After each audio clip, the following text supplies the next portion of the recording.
இது நம்ம ஹீரோவுடைய ஃப்ளாஷ்பேக். ஹீரோவுடைய அப்பா எப்பவுமே என்ன பண்ணுவார்னா, அங்கே டவுனில் எல்லாருக்கிட்டையும் கொஞ்ச நாள் வேலை செஞ்சு கடன் வாங்கி அதை அடைக்க முடியாதுன்னு தெரிஞ்சதும் தான் பையனை கூட்டிகிட்டு வேகமாக ஓடிடுவார். இதே மாதிரி ஒவ்வொரு இடத்துக்கும் போய் அங்கே வேலை செஞ்சுட்டு, வாடா இங்கேருந்து கிளம்புன 10 நிமிஷத்துக்குள்ள எல்லாத்தையும் எடுத்து வச்சுக்கோ அப்படின்னு சொல்லி காசெல்லாம் அடுக்கி வச்சுட்டு ஓடிடுவார். ஆனால் ஹீரோ சின்ன பையனால் அவனுக்கு எதுவுமே தெரியாது.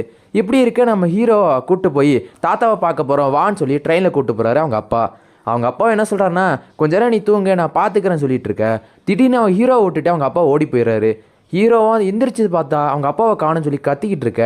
அதுக்கப்புறம் தன்னோட அப்பா நம்மளை தேடி வருவான்னு சொல்லிட்டு ஒரு டிராயிங் அந்த இடத்துலையே ரயில்வே ஸ்டேஷன் இடத்துலையே வரைஞ்சிக்கிட்டு இருக்கான்.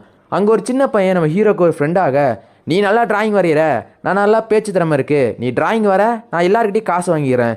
ஹீரோ எதிர்ச்சியாக டிராயிங் வரைஞ்சிக்கிட்டு இருக்க. அப்போது உன் டிராயிங் ரொம்ப அழகாக இருக்குது, என்னோட டிராயிங்கை வரைஞ்சிச்சது போதும், காசு தாங்க அப்படின்னு சொல்ல, தாத்தா கிட்டே காசு கேட்குறியா? தாத்தா நீங்களா?